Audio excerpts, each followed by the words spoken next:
Yana gaplaringiz orasida Talabi Nusra haqida gapirib o'tdingiz. Savol: Talabi Nusra o'zi kim qiladi? Kimga qiladi? Va Talabi Nusrani qurol bilan silinadi. Nima deysiz?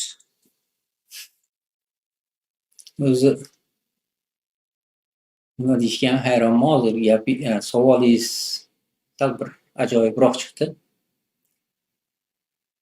Talabi Nusrani voqeasini tushunmasa odamlarga birinchi tushuntirish kerak. Nima degani o'zi?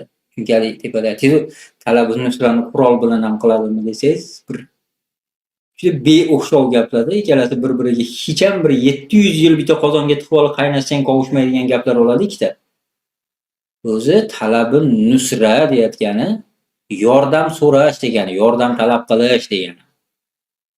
Yordamni kimdan talab qiladi desa, haligi kuchi yo'q, kuchi bordan yordam talab qiladi. O'zini kuchi bo'lsa, undan yordam talab qiladi, nima qiladi narigindan. Shu kuchi yo'q odam kuchi bordan yordam so'raydi. Payg'ambar alayhisolamning kuchi yo'q edi. O'zi yolg'iz edi, atrofida bir qancha odamlari bor edi, xolos. Kuchi yo'g'ini nima qildi desa, yordam talab qildi. Borib o'sha qabila boshliqlaridan katta shu kuch egasi bo'lgan o'zini davrida o'sha qabilalarda gapi o'tgan odamlarni yig'ib turib, Allohning diniga yordam berdi. Islomni qabul qilasan birinchisi. Keyin shu Allohning hukmlarini hammasini hayotda tatbiq qilasan. Shuni evaziga ajrini olasan Allohdan. Ya'ni buni va'dasini Alloh bergan. Allohdan olasan ajrini, mendan emas. Ya'ni konkret ro'para qildi. Endi kuchi bo'lsa, borib qurol bilan qanaqa qilib qurol bilan borib Talabi Nusra qiladi. Qurolman borib birovni qo'rqitishi mumkin. Ko'tar qo'lingni desangiz, qo'qqanidan bu jinnot vormasini qo'lini ko'taradi, to'g'rimi? Oldimga tush, sandig'ingni och, pulingni chiqar degani qurol kerak-da. Talabi Nusra qilgani kerak emas qurol. Qaytanga o'sha Talabi Nusra qilayotgan odam kimdan qiladi desa, o'sha quroli bor, kuchi bor odamdan borib yordam so'raydi. Demak, quroling bor ekan, birov borib shuni to'namasdan, keyin shu qurolingni shunaqangi zolimlarga qarshi ro'para qilaylik. Mana shu quvvatingni keyin Allohning roziligi yo'lida sarfla deb turib so'rashlikni Talabi Nusra deydi. O'sha yerga men tushunmayotgan joyim bugun o'sha jihod deyotgan so'zni rostdan ma'nosini tushunmagan odam nimaga desa jihodni aytayapti-da, to'xtab tur, u jihodning maqsadi emas u desang, ana ko'rdingmi bular jihodni inkor qiladi deydi. Ey dovdir, kallangni ishlatgan, jihodni inkor qilish emas, jihodning maqsadi islomning risolatini dunyoga yetkazish. Davlat tikalash emas jihodning maqsadi. Davlatni tikalashdi Talabi Nusra orqali bo'ladi. Rasululloh sollallohu alayhi vasallam Talabi Nusra orqali davlat tikaladi. Davlat tikalaganidan keyin jihod orqali butun dunyoga risolatni yetkazdi. Mana shunaqa bo'ladi, buni yo'limda ketadi desang, yo'q deyapti-da. Nima bo'lsa jihod deyapti-da, bitta xayriya qilish kerak desam, yo'q, jihod qilish kerak birinchi. Keyin xayriya qilasan. Demak, ilm o'qish yo'q, ilmni yig'ishtir, birinchi jihod qilasan. Nima bo'lsa, tushunib tushunmasdan tiqyapti-da. Endi hammasi emas, ichida bor bunday eslik odamlar ham bor. Jihodning o'rni qayerligini biladi. Qaysinisi unaqangi himoya jihodi, qaysi hujum jihodi. Hujum jihodini xalifani orqasida qilinadi. Himoya jihodini har bitta qiladi, kerak bo'lsa kampir ham qiladi uni. O'zini o'zi himoya qilish vojib bo'ladi birov tajovuz qilayotganda. Mana bu narsani tushunadiganlar ham bor, lekin ko'proq mana yoshlarning toifasi tushunmas ekan. Ikkita ma'ruzani qiyshaytirib eshitgandan keyin haligini xulosasini shab o'zichasiga tavakkal chiqarib turib, hamma narsaga tiqishtirib ko'ryapti. Shuning uchun ham menimcha bu mavzularni unaqa katta narsaga olib chiqib, katta narsa qilish to'g'ri emas. Endi aytayapsiz hozir. Choyxonada kelib aytishdi, portalda gapirishyapti. Kirib gapirayotganlar to'rtta kal, to'g'risida. Kirib gapirayotganlar men ham kiraman har kunda, ko'raman voqeasini. Har doimgi to'rtta kal. Na jihod haqida hukmlari biladi, na bir fiqh haqida biladi, na boshqa haqida biladi. Rostdan hukmlarni bilmaydi, shu dog'dir qilib savollarni bera oladi.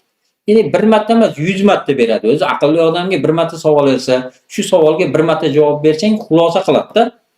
Yo to'g'ri xulosa qiladi, yo noto'g'ri xulosa qiladi.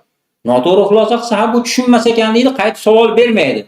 Tushunmagan odamga 150 ta savolni eng tupoy, eng ahmoq odam beradi-da, tushunmagan odamga. Bir marta savol berding, javobiga qoniqmading, tushunmading, ha ketaver bo'ldi. Unga yana savol ber. Nima qilasan? Seni ahmoqligingni belgisi unga qayta savol berishlik. Ha endi kerakli javobni olgan bo'lsang, yana qayta savol berishingga nima ehtiyoj qoladi? Yana qayta o'sha savolni 3 kundan keyin berish. Shuning uchun ham o'shanaqa savolni berayotganlar aksari fitnachilar, ya'ni qasddan oylig'ini olib kirib savol berayotganlar. Yani boshqa ishlardan chalg'itish uchun masalan odamlarga islom haqida, uni hukmlari haqida, islomni boshqaruvi haqida, islomdagi o'sha ertaga bo'ladigan ishlarni avvaldan o'rgatish haqida, iqtisodi qanaqa bo'ladi, ijtimoiy, siyosati, tashqi siyosati, ta'limi, mana shular haqida odamlarga yetkazayotsa, kimdir chalg'itgisi kelyapti. Nima desa, shular odamlarga yetib bormasin deb, shunaqa jinni savolni kim beradi desa, birinchi o'shanaqangi quloq beradi. Davlat o'shanaqangi quloqlarni har bitta gruppalarga, har bitta kanallarga o'tkazib qo'ygan.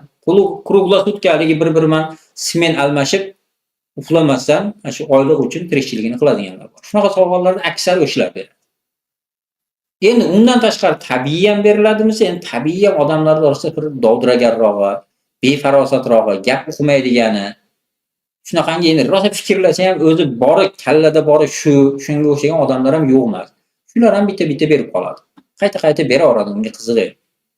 O'shuning uchun shuni men yana o'zi kecha bir haligi jihod haqida bir mavzu qilamiz deganingizga men ham jihod va hizbut tahrirda nom qo'yib qo'yganman o'zi buyungan o'qiga. O'zi o'ylanib shu narsalarda o'ylanib kirdim o'zi rostdan. Mana shunaqangi yana eski betayin savollar bo'ladi. Yani o'rni yo'q. Shu savolni berayotganlarda aka to'g'risida xafa bo'lmagan, endi siz birov savolni aytib beryapsiz, sizga savol berayotganlar o'rni yo'q rostdan.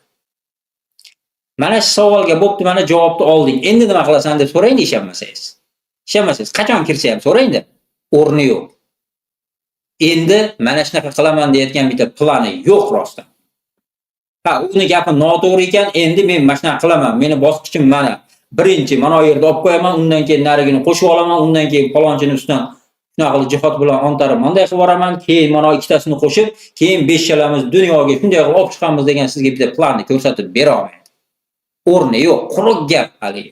Teshikda qora. Ekoy suv quysak ham to'kilib ketadi haligini.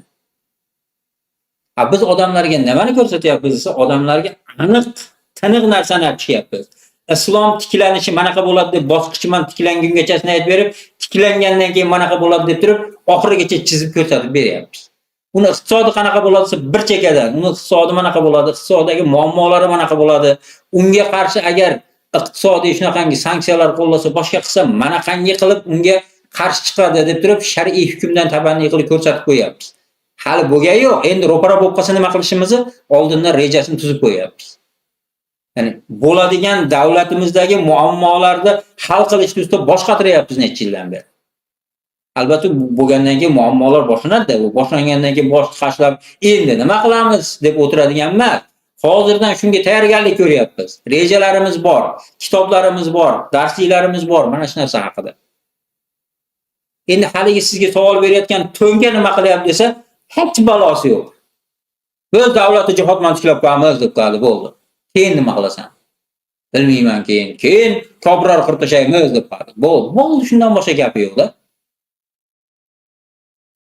O'shuning uchun mana bu savolni bergandan keyin ha bo'pti, to'xta javobiga. Menda mana shunaqa ekan, sendachi desangiz, bo'ldi, tugadi. Shuning uchun menimcha shunaqa savollarni qayta-qayta beraversa, qayta-qayta javob berish to'g'risi jam bir havas emas. Endi saviyasi ham zo'r emas endi, bu kimga 4 kalgada endi. Ko'chaga chiqaysa, masalan, oddiy aholi orasida masalan 35 million o'zbeklar orasida nechtasi mana hozirgi aytayotgan mavzuyimizga qiziqadi, tushunadi. Ya'ni siz nazdingizda necha prosentlar ayting? O'zingizni chamayingizda. Jamiyatni kuzatyapsiz.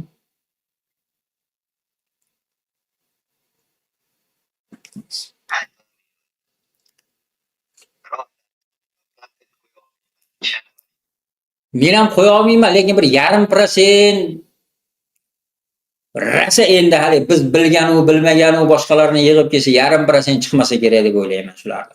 To'g'risida, shu 35 million xalq orasida 0,5% chiqmasa kerak. Endi shu O'zbekiston aholisini olyapti. Agar butunlay bizni tilimizni tushunayotgan mana shu umuman O'rta Osiyoda oladigan bo'lsak, bilmadim shu. 0,5% emas, 0,1% ham yo'q bo'lsa kerak shunaqa odamlar. Endi hozir 0,1% o'shanaqangi betayin rejasi yo'q, kimnidir gapini ko'tarib yurgan nodonlarga shunaqa qilib soatlab vaqtimizni sarflab, yana bir marta emas, bir marta o'zimiz sarflab boramiz. Ketgan vaqtimizga xafa emasmiz.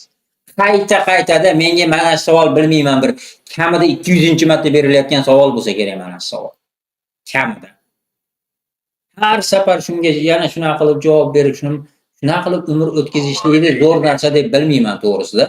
Xafa bo'lmaylarim, undan boshqa muhim masalalarimiz rostdan ham ko'pda. Avval mana bu iymonni tushunmayotgan xalqqa hali ko'p aytadigan gapimiz bor. Davlat desang, katta sallasi borlar davlatning nimaligini tushunmayapti. Nimaga bizga davlat kerak? Islom davlati o'zi kerak emas deb qaytdi. Qanaqa davlat kerak senga? Kufriy davlat kerakmi, islom davlati kerak bo'lmasa? Sal boshingni ishlatgin, senga emas bu gapni gapirish. Demokrat kelib yoki ishtoni yo'q kelib aytsa bizga islomni davlati kerak emas desa, uni to'g'ri tushunamiz. Bu hali ishton kiyishga aqli yetmabdi-yu, davlatga yetadimi deymiz. Seni bu kallangda hali aqling to'kilib ketmasin deb salla kiyib olgan bo'lsang qozonda. Endi sendan mana shu gap chiqsa, to'xtab tur deb boshimiz qotib qolayotgan mahalda bularga hali o'rgatish kerak-da rostdan. O'pkalashmas. Rostdan bilmaydi-da endi rostdan. Bugungi o'sha domlalarga savol bering-da, islomda iqtisod qanaqa bo'ladi? Iqtisod nizomi degani nima degani o'zi islomda? Islomda ijtimoiy ishlar haqida xabaring bormi? Islomda tashqi siyosat qanaqa bo'ladi? Kim bilan qanaqa muomala qilinadi islomda? Islomdagi ta'lim sistemasini chegarasi qayer? Mana savollarni bugungi domlalarga berib ko'ring, bugungi o'sha shayxman deb hali kindigacha soqolini tushirib olganlarga mas savollarni bering, iniga kirib ketadi-da. Bilmaydi chunki rostdan. Endi bular bilmagandan keyin oddiy va islomning ummati bugun dindan judayla haligi tushunchalar uzoqlashib ketdi-da. Endi bularga ertayu kech ularga buzuq tuzumlar haqida fikr beradi. Qayerdagi jinni atala fikrlarni tarqatadi. Olib borayotgan ta'lim sistemasi endi maymun ko'rsa, maymun ham juni to'kilib rostdan odam bo'lib qolsa kerak. Bularda agar ta'lim sistemasini o'qib chiqsa. Odam masakansan, senlarga men odam bo'lib yo'l ko'rsatmasam, maymun bo'lib ketishibsan deb yorsa kerak, maymun ham ekan. Ya'ni shu darajadagi ta'lim bilan yillar bo'yi bularni tarbiyalayotgan bo'lsa. Endi mana shu odamlarga e'tiborni qarab, shularni eplab, tushuntirib, yetkizib, ko'zini ochib, hali ko'zi ochilib qolganlari bor, rostdan tafakkur qiladigan odamlar bor. Ularga haqni tushuntirib, yo'l ko'rsatib, o'zimizni safimizga olib, safdosh bo'lib birga o'sha g'oyamizga qarab yurishdi o'rniga haligi 4 ta kalda, 40 yilga 4 ta kalda u boshiga jun chiqmayotgan kal. U yana 40 yildan keyin ham shunaqa 4 ta kaldigacha qolsa kerak. Shularni o'sha 4 ta ahmoqona savoliga yana qayta mana shu aylantirib javob beraversak, menimcha umrimizni bekor yo'qotgan bo'lamiz vallohi. Men xulosam bilmadim. Balkim to'g'ridir, balkim noto'g'ridir.